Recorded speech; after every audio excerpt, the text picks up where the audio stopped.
天麻嘅生長好奇特，佢要同呢個蜜環菌生長，佢依靠蜜環菌嘅菌絲咧，為天麻提供生長所需嘅營養。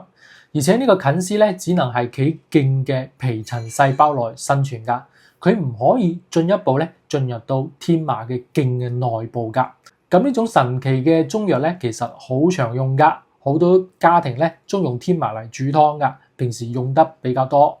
大家好，我係謝醫生。呢一期嘅影片咧，我哋嚟講講天麻。咁天麻咧都叫神草、赤劍、白龍皮、三地瓜等，佢係屬於蘭科天麻屬植物㗎。佢喺中國咧分佈好廣，從吉林、河北、甘肅到四川、雲南、西藏等地都有㗎。其實咧，天麻嘅分佈唔單止限於我哋中國，佢仲喺尼泊爾、不丹、印度同埋日本，甚至係西伯利亞都可以揾到天麻嘅身影㗎。咁天麻嘅適應性強，佢基本就喺大多數嘅土壤咧就可以生長啦。但係咧，佢特別中意呢啲質地比較鬆散嘅、排水好嘅土壤肥沃嘅沙壤土，最好係喺嗰啲腐殖質非常豐富嘅地方。除咗係藥材咧，天麻咧都係一種常見嘅保健食品。好多人都將佢當作煲湯佐料。不過咧，天麻咧都係一個需要保護嘅物種㗎。2004年世界自然保護聯盟咧將天麻評為易危物種，而喺2013年嘅瀕危動植物種國際貿易公約裏邊咧，天麻咧被列為2級保護物種㗎，意味着咧國際貿易係需要受到一定嘅控制㗎。而喺2021年咧，國家重點保護野生植物名錄咧，都將天麻列為2級保護植物㗎。咁至於天麻呢個名咧，最早係喺雷公炮舊錄裏邊，古人認為咧天麻咧生長神奇，佢好似上天賜俾我哋嘅禮物，因為佢個外形咧又好似古代嘅啲麻鞋一樣，所以咧佢就叫做天麻啦。咁由於天麻喺古代非常虛缺㗎。咁大家都認為佢係神醫嘅珍貴藥材，專門係用嚟治療一啲頭暈啊、目眩啊，甚至係半身麻痹咁呢啲病症嘅，所以叫佢天麻都係象徵住佢嘅神奇效果㗎。咁天麻嘅另外一個名咧就叫赤箭。其實咧秦漢時期嘅《神農本草經》裏邊咧就有記載啦。呢個名嘅由來咧同天麻嘅外形係有關嘅。咁佢嘅圓珠植物咧生得比較特別，佢嘅莖綱咧係赤褐色嘅，佢完全都冇綠葉，花朵咧係生喺上面嘅，睇起嚟就好似倒插喺地上嘅箭頭咁。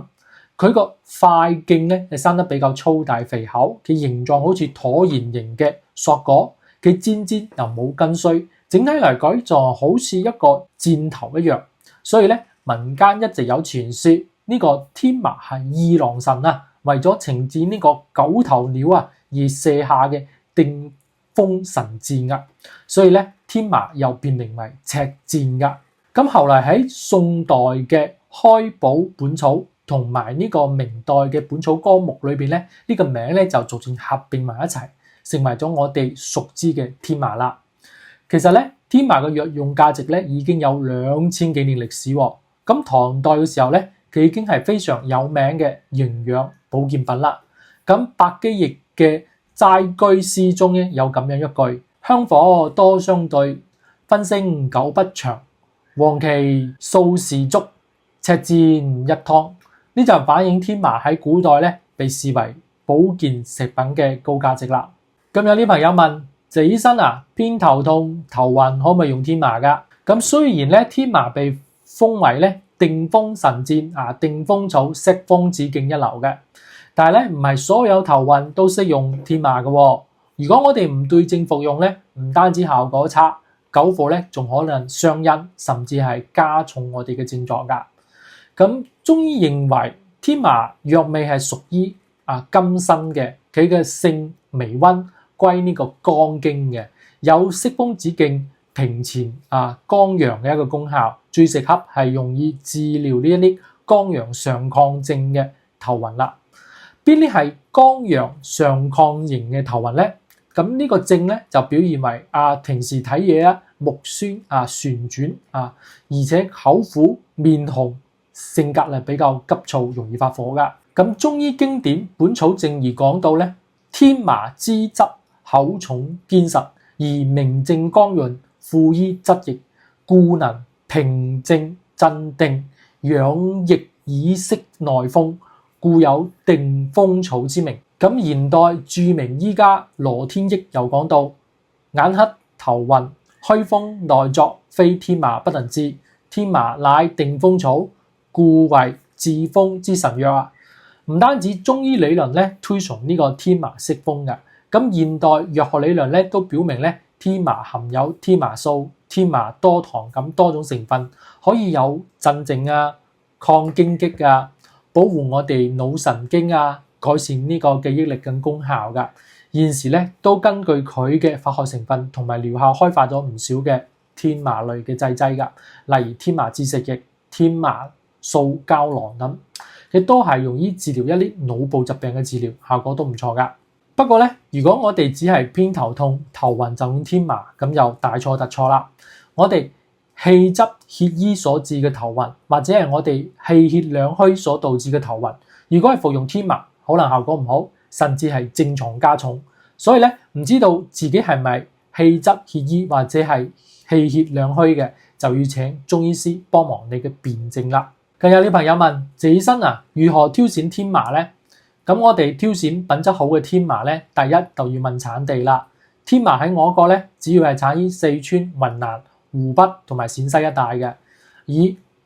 雲南、四川出產嘅天麻咧，質量係最好噶。比如雲南昭通四川宜賓一帶生產嘅天麻，佢都係好貨。咁第二咧就要睇天麻嘅品相啦。天麻佢用嘅係佢嘅塊莖嘛，咁嘅塊莖要肥大體實而無空心，佢表面顏色係黃白色嘅，明亮嘅，半透明或者係有光澤嘅，佢質韌而脆嘅，咁就係好噶啦，即係大家所講嘅明天麻。咁第三咧就係磨粉滴點啦。咁天麻係道地藥材，都喺立冬同埋我哋清明前咧採挖噶。我哋將佢嘗起嚟咧，就味道係甘嘅。我哋久感咁咬下佢又有一啲連性嘅。其實咧，仲有一個咧非主觀嘅天麻增鉀鑑別法噶，就係將天麻磨成粉，加水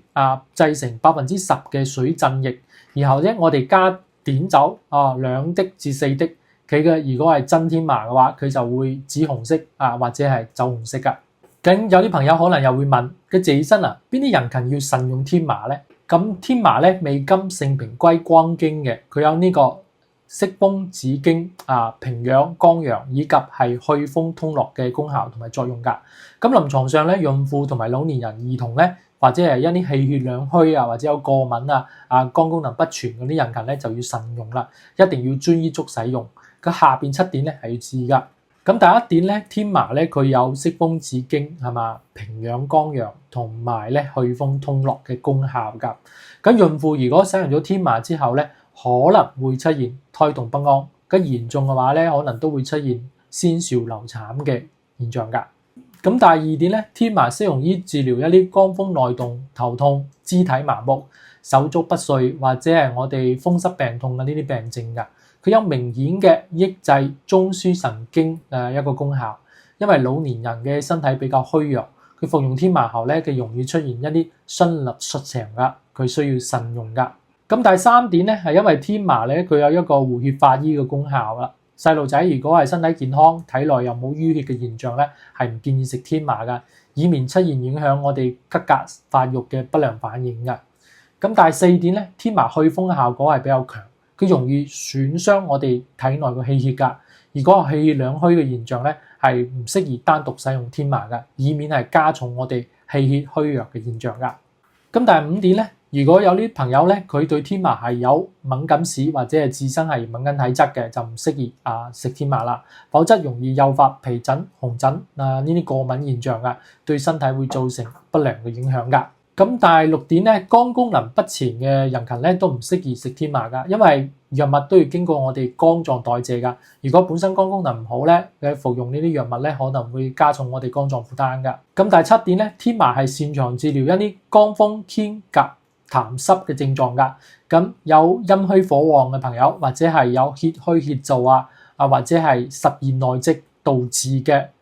肝風內動或者係肝陽上亢嘅人群咧，係唔適宜單獨服用天麻嘅，佢容易加重我哋體內原有嘅病症㗎，佢唔利於我哋身體嘅恢復。咁天麻咧可以減緩我哋心率，降低我哋血壓。心動過緩或者係低血壓嘅朋友係唔適宜超藥物說明書服用天麻㗎。咁天麻佢有一個增強免疫功效嘅一個作用，佢存在一啲變態反應性疾病嘅朋友咧，都唔適宜長期大量服用天麻㗎。所以咧都係建議大家喺使用天麻前咧揾中醫辨證一下，喺醫生嘅指導下用天麻㗎。咁多謝大家。